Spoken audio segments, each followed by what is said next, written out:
Hi, everybody. This is Lee, and I'm talking about the concept of criminal justice, the need for reform, and how that this is not necessarily only a social issue, that there is economic aspect to this, the economic justice aspect, and definitely not a racial issue only, although it does affect members of the Black race disproportionately, not only a social issue, a cultural issue, definitely economic.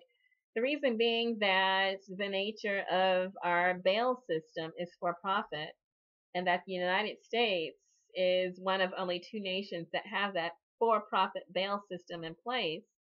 The Philippines is the only other nation that does. And that primarily the for profit bail bond system enriches the top 10 insurance companies in the United States, and that our for-profit prison system also brings the issue of economics into what would otherwise be only a social justice issue or a racial issue. That there are economic issues of justice that need to be addressed. And so the ACLU has done that. Also, Color of Change, that they work together to produce a report really making the links between the targeting of African Americans for whatever reason in the streets by police, and then charging them, and then holding them on bond, and then maybe escalating charges, and they may be released or not, and then sometimes convicted. But anyway, a bond is a legal promise to pay the bail set by a judge arbitrarily sometimes in full if the court decides that the bond is forfeit. And usually forfeiture is triggered if there's a failure to appear in court. And so that's what a bond is. It's a promise to appear in court or to forfeit the money if there's no appearance.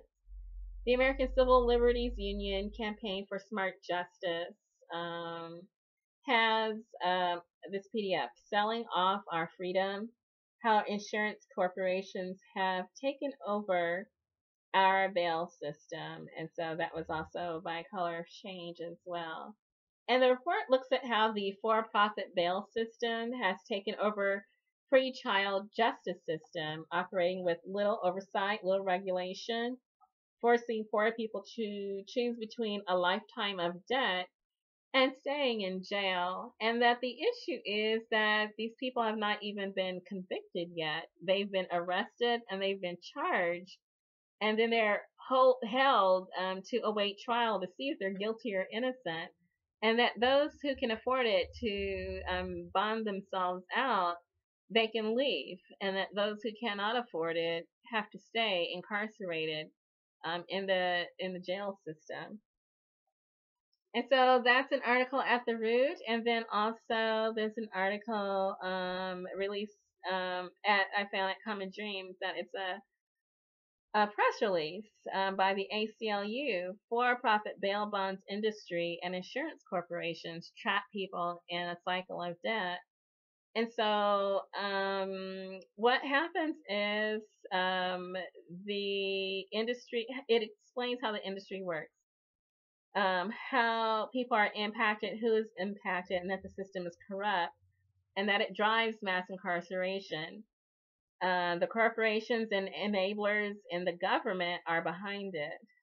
The inherent problems in allowing a for-profit industry to hold the keys to the jail, and why the practice of for-profit money bail must be eliminated from the justice system. The report details how the for-profit bail companies and insurance corporations actually subvert justice. By one, they determine who gets to have their freedom before trial and who must stay in jail for days, weeks, or months, and making those decisions based only on for-profit potential. And again, these people have not been proven innocent or guilty. And so again, number two, trapping families in cycles of debt through payment plans for bond premiums, which people end up paying long after their case is dismissed or resolved. And if you recall, I mentioned in previous videos, such as the case in Boston, Massachusetts, where there was false manufacturing of evidence of narcotics. And then as a result, there were false convictions. And along with those false convictions, there were arrests, there were charges, and there were likely bail bonds to be paid. Those cases were dismissed because of the failures in the drug lab and the suspicion that, the drug lab was dirty.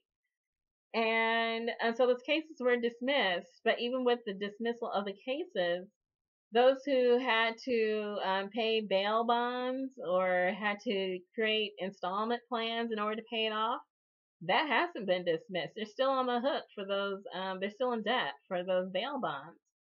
And so this is the sinister aspect that people don't always think of. Yes, the charges were dismissed, and yes, they had to come up with bail, and if they didn't, they were held in jail, or families had to try to help them out, and the family's in debt. But anyway, number three, rigging contracts to coerce people in dire circumstances to forfeit their rights, such as forcing customers and families to submit to invasive surveillance and to pay long-term and unpredictable costs. And with that, I talked about that with Michelle Alexander, who stood her ground and then was charged and jailed for that. And that even after she was released, after she served her time, she was on probation. She had to wear an ankle monitor. She had to pay for that. She had to pay for her monitoring. She had to come up with thousands of dollars to pay for that. The cost of monitoring, the cost of the labor that people had to monitor, she had to pay for that. And so people had to help her family, helped her come up with like about $10,000. Even after she had been released from serving her time, she was still on the hook, and she had to pay all that money into the for-profit bail system or the prison system.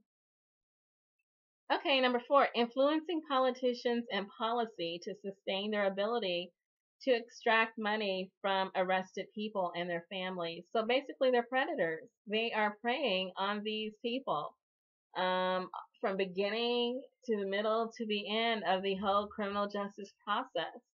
It's actually a systematic, planned abuse system to extract money from these communities, primarily communities of color, often Black people, that these insurance companies contribute to the campaigns of legislatures who have the ability to make these kinds of decisions about whether there's regulation or preferably not regulation. And I've talked about open secrets where you can see that quite a few insurance companies are paying into our government or our politicians into their campaigns. And we see that there's a lack of oversight over this bail bond system, and that people's lives are being ruined. And this is people who are actually innocent. If they're arrested because they look like they might be guilty, and then later the case is dismissed, they're still on the hook for paying that bail bond. They're still in debt. They have to pay that off. And so, it's around and around we go. But when you really examine how it all works together, you see that there's been a systematic